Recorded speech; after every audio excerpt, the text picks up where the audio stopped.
নমস্কার। বাংলা গল্পঘরের সমস্ত শ্রোতা বন্ধুদের স্বাগত জানিয়ে আজকের গল্প পাঠ শুরু করতে চলেছি। আজ আপনাদের যে গল্পটি পাঠ করে শোনাতে চলেছি আশা করি খুব ভালো লাগবে। তাহলে প্রথম থেকে শেষ পর্যন্ত শুনতে থাকুন। শুরু করছি আজকের গল্প পাঠ। আশাপূর্ণা দেবীর লেখা আফিং।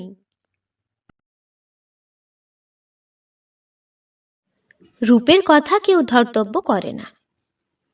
সুমিতার মতো রূপ এ বাড়ির আনাচে কানাচে মেলে। সুমিতার বুড়ি বুড়ি দিদি শাশুড়িদের রং দেখলে এখনো তাক লেগে যায় লোকের। চোখ ঝলসে যায় শাশুড়ি খুড়শাশুড়িদের দেখলে। ননদরা যে যেখানে পড়েছে সেখানেই সর্বসম্মতি। ক্রমে ডাক সাইটে খ্যাতি পেয়ে বসে আছে। এদের কাছে সুমিতা নিষ্প্রভ। সুধীররঞ্জন ওকে এ বাড়িতে নিয়ে এসেছে গুণের টিকিটের জোরে।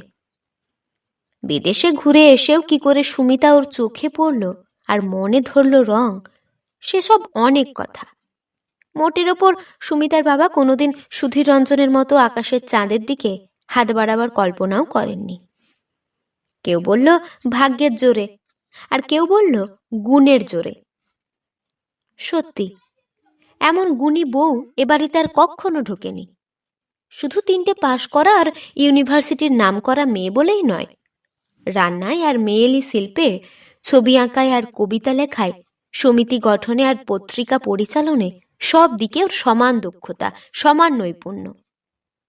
তাছাড়া সুর সরস্বতীকে কণ্ঠে বহন করে এনেছে সুমিতা এ বাড়ির পথ চিনিয়ে।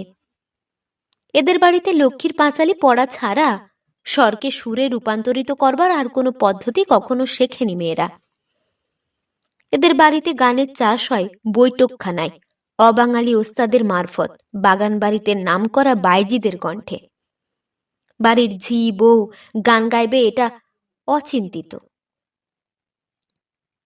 সেই অচিন্তিত দুর্ঘটনা যখন ঘটল তখন চাপা ঝড় একটা উঠেছিল বইকি, কিন্তু ঝড়কে শান্ত করে এনেছে সুমিতা সেই সুরের মন্ত্রেই। শ্বশুর ভাসুর সম্বন্ধীয়রা আড়াল থেকে শুনে যথার্থ বিষয়ে স্বীকার করতে বাধ্য হয়েছেন এমন নির্ভুল তালমান সম্মিলিত উচ্চাঙ্গের গান গাওয়া কেবলমাত্র নামী ওস্তাদের পক্ষে সম্ভব। শাশুড়ি দিদি শাশুড়ির দল মুগ্ধ হয়েছেন কীর্তনের মধুর রসে। দেবর আর নন্দাই জাতীয়রা অকুণ্ঠিত প্রশংসায় মুখর হয়ে উঠেছে নানা রসের গান শুনে। আধুনিক আর রাবীন্দ্রিক গজল আর ভজন কিছুতেই খাটো নয় সুমিতা। খাটো হবে না এই তার পণ, তাই একটার পর একটা শিখেছে দ্রুত প্রতিভায়। মেয়ে মানুষে বাঁশি বাজায় এই প্রথম দেখছি। সুমিতার এক পিস্তুত ননদ জাঁকিয়ে এসে বসল সুধীররঞ্জনের কাছে। বিয়ের সময়ও আসতে পারেনি, বিশেষ কি এক বাধায়। সুবিধে হতেই এসেছে মামার বাড়ি। এসে শুনল নতুন বউ 4তলার ছাদে, শুনল নতুন বউ বাঁশি বাজাচ্ছে। শোনালো সুমিতারই এক প্রায় সমবয়সী খুড়শাশুড়ি। সর্বনাশ, বাঁশি কি গো ছোট মাসি? বিরজা হেসে ঢলে পড়ে। মেয়ে মানুষে বাঁশি বাজায় এ তো কখনো শুনিনি। ছোট মামি বাঁকা হাসির সঙ্গে উত্তর দেন, এখন কত নতুন জিনিস দেখবে শুনবে। এক্ষুনি কি হয়েছে, এ বাড়ির হাওয়া বদলে গেছে গো। তাই তো দেখছি। তা হঠাৎ এরকম গাইয়ে বাজিয়ে লিখিয়ে পড়িয়ে মেয়ে আনবার শখ হলো যে মামাদের? মামাদের আর কই, তোমার ভাইয়ের বলো। ভাই তো এলাহাবাদ থেকে এসে বলল, এমন মেয়ে দেখে এসেছি হাজারে একটা মেলে না, বিয়ে যদি করতে হয় ওকেই করব। বলো কি গো ছোট মামি, এ বাড়ির ছেলে এত বেহায়া হয়ে উঠল কবে থেকে? যবে থেকে তোমাদের নতুন বৌদিকে দেখলো, মুক্তোর মতো দাঁতে ঝিলিক মেরে হেসে উঠল বিদ্যুৎলতা। বিরাজ আঁচলে বাঁধা রূপার কৌটা থেকে একটি দোক্তা নিয়ে মুখে ফেলে বলে, দেখতে তো শুনলাম এমন কিছু নয়। সর্বনাশ, শুনছ না, হাজারে একটা। বিদ্যুৎলতা পানের ডিবেটা তাক থেকে পেড়ে এনে ভাগ্নির হাতে দিয়ে বলে, রং তো আমাদের অলকার চাইতেও নিরেশ। অলকা এবারের ময়লা মেয়ে। ও মা, তাই নাকি? বিরজা যেন স্তম্ভিত। তাহলে আর ফর্সা কোথায়, নেহাতি মাঝারি। তা মুখ চোখ গরম পেটন কেমন? দেখো কিনা বাপু, আমি কেন বলে দোষের ভাগী হই বলো? বলে উঠে যায় বিদ্যুৎলতা অন্য কাজের অছিলায়। বেশি বলতে আবার ভয় করে। বিরজা মেয়েটি তো সোজা নয়, হেসে হেসে সব কথা শুনে নিয়ে কোন ফাঁকে টুক করে গিয়ে লাগিয়ে দেবে কাকে না কাকে। কথা, ভয়ানক এই 2 অক্ষরের কথাটি এতটুকু এদিক ওদিক হলো তো আর রক্ষে নেই। অমনি কথা সৃষ্টি হয়ে বসে আছে। কথার পাকচক্রে পাক খায় এবারই প্রত্যেকের জীবনযাত্রা। গতির স্বচ্ছন্দ হবার উপায় নেই। কথা নুড়িয়ে পাথরের ঠেক খেয়ে খেয়ে চলতে হয় খুঁড়িয়ে খুঁড়িয়ে। স্বাচ্ছন্দ্য নেই বলেই অনেক আবর্ত, অনেক সংকীর্ণতা। প্রত্যেকে ছোবল মারার চেষ্টায় ফোনা উঁচিয়ে বসে আছে। বিরজা সোজা উঠে গিয়েছিল ছাদে, আর বাঁশি কেড়ে নিয়ে হিড়হিড় করে টেনে নামিয়ে এনেছিল সুমিতাকে। থাক, হয়েছে। রাধিকা ঠাকুরনকে আর বাঁশি বাজাতে হবে না। কেষ্ট ওদিকে ছটফটিয়ে মরছে যে, চলো চলো। সুমিতার নাম শুনেছে, দেখেনি, বিনা প্রতিবাদে চলল। শ্বশুরবাড়ি এসে এতদিনে এই শিক্ষাটি ওর হয়েছে, কথা যত কম কওয়া যায় ততই ভালো। নিচে এসে সুমিতাকে একটা চেয়ারে বসিয়ে খাটের ওপর জাঁকিয়ে বসল বিরজা সুধীর রঞ্জনের কাছে। বাঁশি সম্বন্ধে তীক্ষ্ণই মন্তব্যটি করে হেসে গড়িয়ে পড়ল প্রায় সুধীরের গায়ের ওপর। সুমিতার মনে হলো, কি বাচাল। যাই বলো সুধীদা, বউ কিন্তু রূপে তোমার কাছে লাগে না, পাশে দাঁড়াতেই পারে না। হঠাৎ চকিত হয়ে তাকালো সুমিতা। জালিদার একটা গেঞ্জি গায়ে দিয়ে বালিশের ওপর আধশোভা হয়ে বসে আছে সুধী, যেন আলো জ্বলছে। আশ্চর্য, আগে কি কোনোদিন এমনভাবে লক্ষ্য করেন সুমিতা? বোধহয় করেনি। ছেলেবেলা থেকে বরাবর নিজের সম্বন্ধেই সার্টিফিকেট পেয়ে এসেছে, তাই তেমন করে আর খেয়াল হয়নি।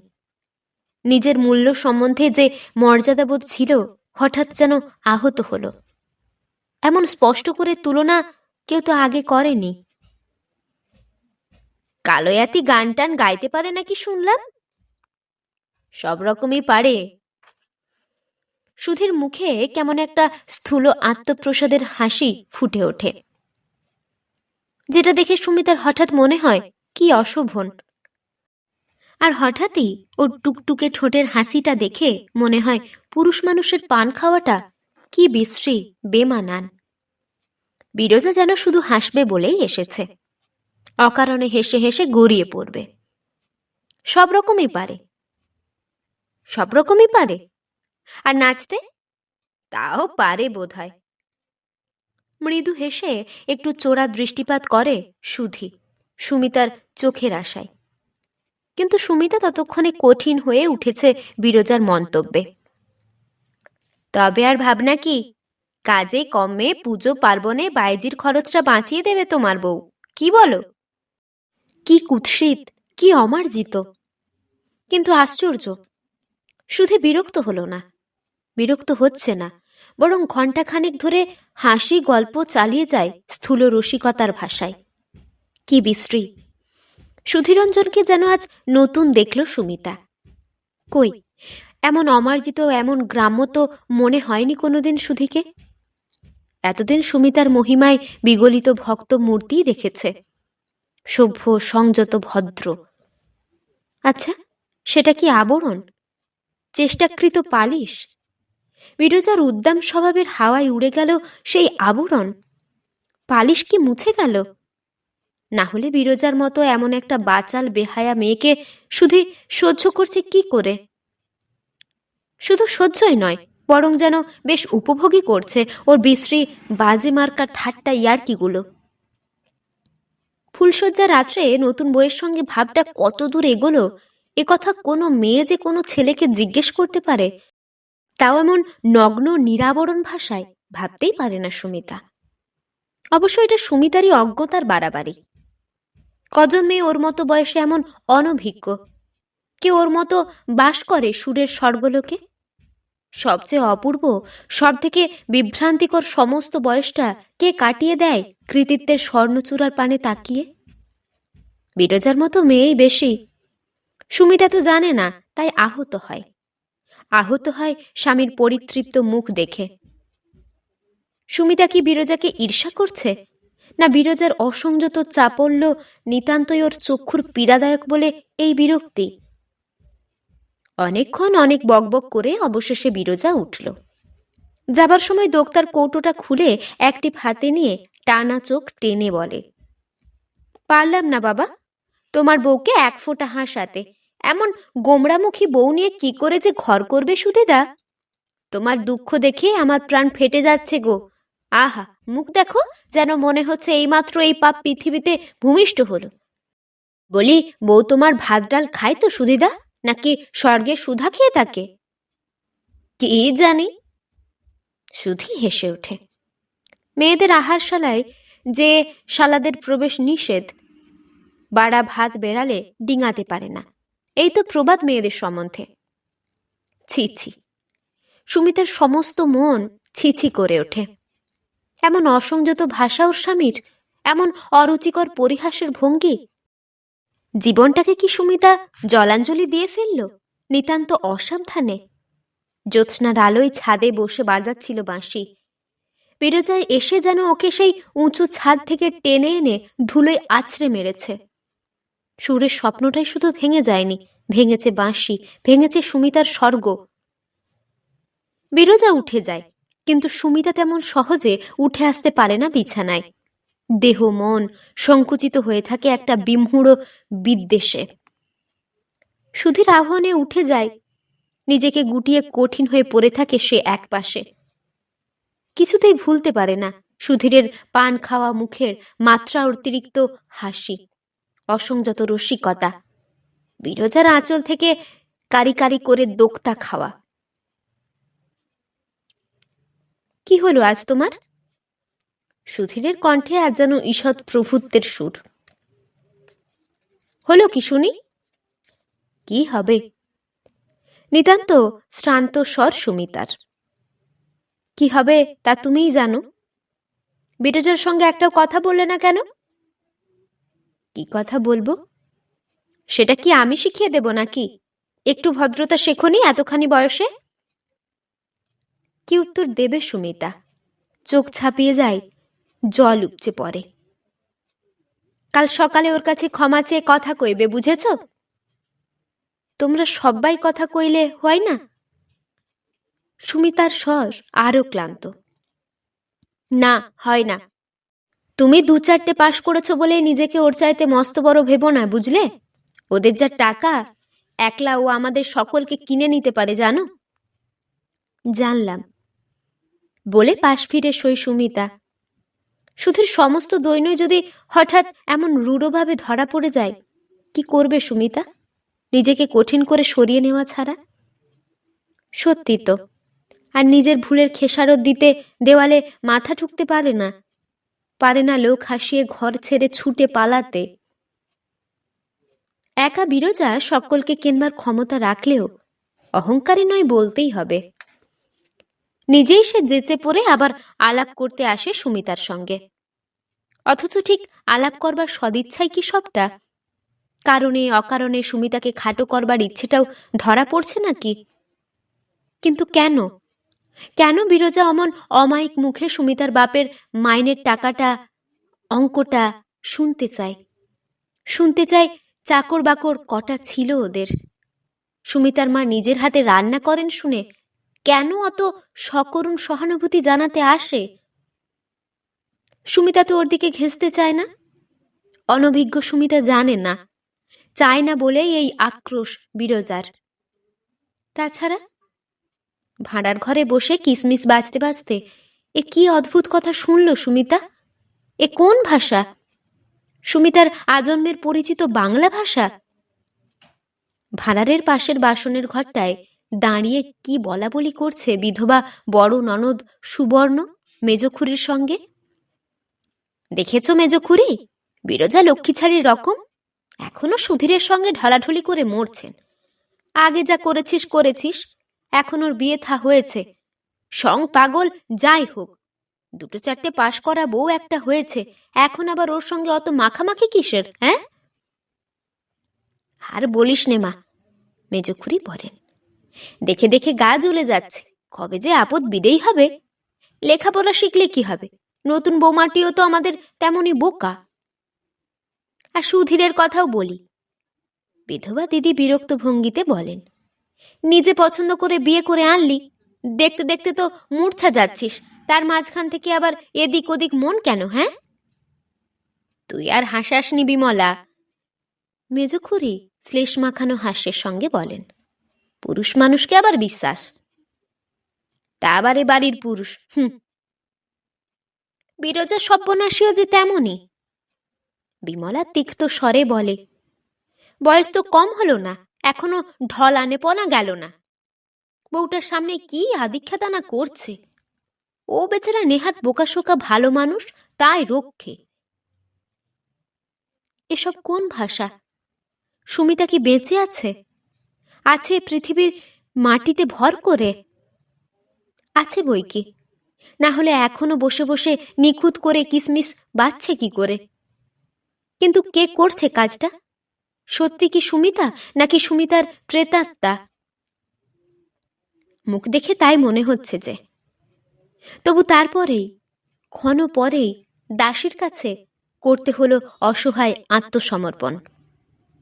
বাদাম বাটা, মুসুর ডাল বাটা আর কাঁচা হলুদ নিয়ে যে অপেক্ষা করছিল এতক্ষণ, বাড়ির রীতি। রূপচর্চায় এ পরিবারের বউদের প্রধান কর্তব্য। সুমিতার তো আরো বেশি করেই হওয়া উচিত, রঙের ঘাটতি যাতে সহনীয় হয়ে আসে প্রসাধনের জৌলসে। তারপর আহার পর্ব, সেও এক বিরাট ব্যাপার। প্রকাণ্ড দালান অলঙ্কৃত করে যে নারী বাহিনী উক্ত পর্ব সমাধা করতে বসবেন, দেখলে মনে হয় না জগতে আর কোনো কাজ আছে তাদের, আছে কোনো ব্যস্ততা। গাল গল্পে সমুদ্র বয়, বেলা গড়িয়ে গিয়ে বিকেল বেলায় থেকে আসন ছেড়ে উঠবার উপায় নেই। পার্শ্ববর্তিনীদের পক্ষে সেটা অপমান। কি অসহ্য এই পরিবেশ! তবু সহ্য হয়ে যায় রাত্রি আসে বলে। যে রাত্রি আসে এই ক্লান্তিকর দিনের পুরস্কার বহন করে। অনেক রাত্রে যখন সংসারের চাকা ক্লান্ত হয়ে ঝিমিয়ে আসে, থেমে পড়তে চায়,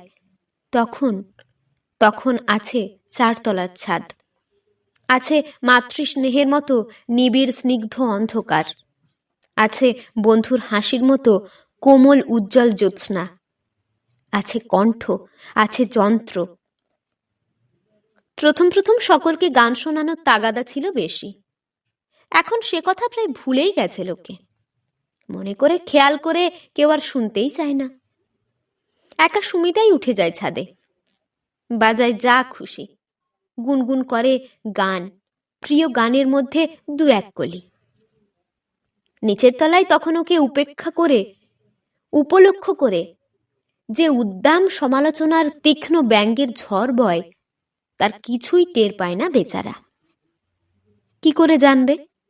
এলাহাবাদের বিখ্যাত মেয়ে সুমিতা রায় এখানে এসে খ্যাত হয়েছে নিরেট বোকা বলে, সং আর পাগল বলে। এ যুগে যে এখনো এমন বাড়ি আছে, তাই কি ছাই জানেও? কেউ তো বুঝিয়ে দেয় না ওকে। কেনই বা দেবে? সবাই যে প্রতিপক্ষ। এবাড়ির বউয়েদের হাতের আঁকা ছবি সগৌরবে বিরাজ করবে বৈঠকখানায়। এবাড়ির বউয়ের কণ্ঠস্বর পৌঁছবে শ্বশুর ভাসুরের কানে। এত বড় অবিচার অনায়াসে মেনে নেবে এবাড়ির অন্য বউয়েরা? এটা আশা করা তো অসঙ্গত। বোঝাতে পারত সুধীর রঞ্জন, কিন্তু সে চায় না। অনেক আরাধনায় পাওয়া রাত্রির সময়টুকু তুচ্ছ সাংসারিক কথার কাজে লাগায়।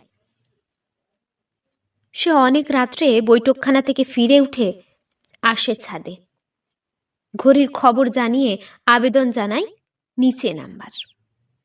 তখন চমক ভাঙে সুমিতার, লজ্জায় লাল হয়ে ওঠে। হয়তোবা সেই লজ্জার খেসারত দিতেই নিজেকে নিঃশেষে সমর্পণ করে দেয় সুধীর উদ্দাম আবেগের কাছে। ইউনিভার্সিটির নাম করা মেয়ে সুমিতা, গুণী ওস্তাদদের আদরের ছাত্রী সুমিতার বর্তমান জীবন এইভাবে আবর্তিত হচ্ছে দিন আর রাত্রির চক্রপথে। প্রাণহীন নিরুত্তাপ দিন, মোহময় বিহ্বল রাত্রি। সেই রাত্রির আশ্রয় গেল ভেঙে, আশ্রয়হারা হয়ে গেল সুমিতা। তবে আর সুমিতা তিষ্ঠবে কি করে এখানে? কেন ফিরে যাবে না শান্তিময় কুমারী জীবনের শীতল ছায়? সুধীর জ্যাঠামশাই সুমিতার বাপকে বললেন, এভাবে নিয়ে যেতে চান যেতে পারেন, কিন্তু মনে রাখবেন আবার ফিরে আসা কঠিন হবে। সুমিতার বাপ অল্প হেসে বলেন, সে দুশ্চেষ্টা করবই বা কেন অবিনাশ বাবু? কঠিন কাজকে আমি বড় ডরাই। তাহলে মনস্থ করেই এসেছেন। যাক, খোরপোশের টাকা পাঠানো হবে নিয়মিত। এবাড়ির বউ পরান্ন ভোজন করে না কখনো। সুমিতার বাপ তেমনি মৃদু হেসেই বলেন, কে যে পর কে যে আপন সেটার নির্ণয় করাও তো একটা সমস্যা অবিনাশ বাবু। অনুগ্রহ করে ওটা পাঠিয়ে আর আমার কাজ বাড়াবেন না। কুটিল হাসির সঙ্গে অবিনাশবাবু বলেন, তা সামাজিক বন্ধনটুকুও যদি অস্বীকার করতে চান তো আলাদা কথা। অবশ্যই অসুবিধে আপনার হবে না। বিদ্বান মেয়ে আপনার, উপার্জন করে খেতে পারবে। আচ্ছা, নমস্কার। যাবার সময় সুধীরের কোনো পাত্তা পাওয়া গেল না। গাড়িতে উঠে দেবেশবাবু সস্নেহে মমতায় মেয়ের পিঠে হাত রেখে বলেন, এই 7-8টা মাস কি করে এই চামারদের সঙ্গে ঘর করেছিস মা? বাপের কোলে মাথা রেখে ঝরঝর করে কেঁদে ফেলল সুমিতা। উত্তর দিতে পারল না। দেবেই বা কি করে?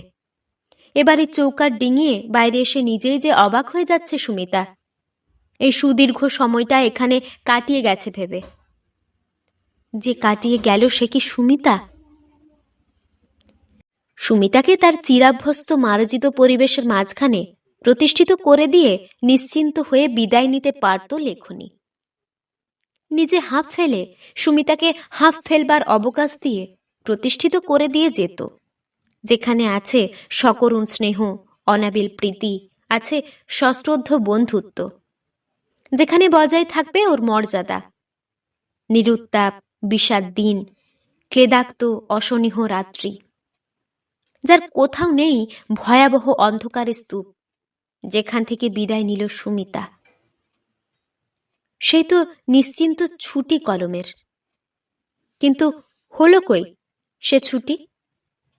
এখানে এসেও হাঁপ ফেলবার বদলে সে হাঁপিয়ে ওঠে সুমিতা। মনে হয় যেখান থেকে বিদায় নিয়ে গিয়েছিল ওর সেই পরিচিত জায়গাটা কোথায় যেন গেছে হারিয়ে। এই ছোট্ট বাড়ির মাপ জোপে সংসারে ওকে যেন আর আঁটছে না।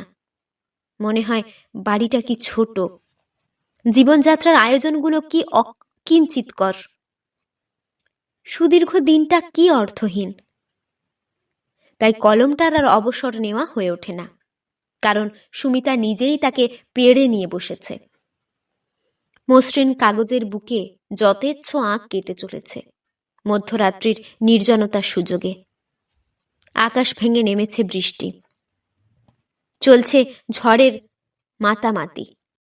দরজা জানালার কপাটে কপাটে কে যেন আছাড় খেয়ে মরছে। বাতাসে বাতাসে তার আর্তস্বর। সেই অদ্ভুত আর্তস্বরে অবশ্যই আসছে দেহের প্রতিটি স্নায়ু শিরা। দুর্বল হয়ে উঠছে মন। স্নেহ আর প্রীতি, মর্যাদার সম্মান ছায়ার মতো মিলিয়ে যাচ্ছে তার মূল্যবোধ। চকিত বিদ্যুতের আলোয় যা স্পষ্ট প্রখর হয়ে উঠছে, সে একটি বিদ্যুৎ আলোকিত প্রকাণ্ড ঘর। সেই ঘরের সঙ্গে মানান করা উঁচু পালঙ্কের উপর শয্যার সমারোহ। শার্টিন ভেলভেট লেস চিকনের ভারে ভারাক্রান্ত। সে শয্যা যেন সুমিতার এই অনাড়ম্বর শীর্ণ একটা শয্যাকে তীব্রভাবে ধিক্কার দিচ্ছে। কিন্তু আলো জ্বলছে কি শুধুই ঘরের সিলিংয়ে? বিছানার উপর জ্বলছে না? চোখ যে ধাঁধিয়ে যাচ্ছে। সেই আলোয় গড়া মূর্তির আগুন রঙা বিহ্বল দুটি বাহু যাকে উদগ্র আগ্রহে বন্দি করে রেখেছে, সে কে? সে তো সুমিতাই। তবে কেন সুমিতা এই আকর্ষণহীন, অর্থহীন, মৌন সজ্জার উদাসীন বক্ষে বিসর্জন দেবে নিজেকে? সামান্য অভিমানে জীবনটা করবে বাজে খরচ? কেন সমস্ত দ্বিধা কাটিয়ে টেনে নেবে না কাগজ আর কলম? কেন রচনা করবে না নিজের ভাগ্যলিপি, যে লিপি নিজের হাতে ছিঁড়ে এসেছে অসতর্ক অবিবেচনায়? তাই মধ্যরাত্রির নির্জনতার সুযোগে সংকোচ ঘুচিয়ে দেওয়া ঝড়ের আড়ালে চিঠি লিখতে বসে সুধিকে ভয়ানক মন কেমন করছে। অনেক বিদ্যের ছাপ মারা শৌখিন সাহিত্যিক ভাষায় নয়, ইনিয়ে বিনিয়ে মেয়েলি ভাষায়। এছাড়া অন্য ভাষা বুঝবার ক্ষমতা যে সুধীরের নেই, সে সত্যটা তো অজানা নয় সুমিতার।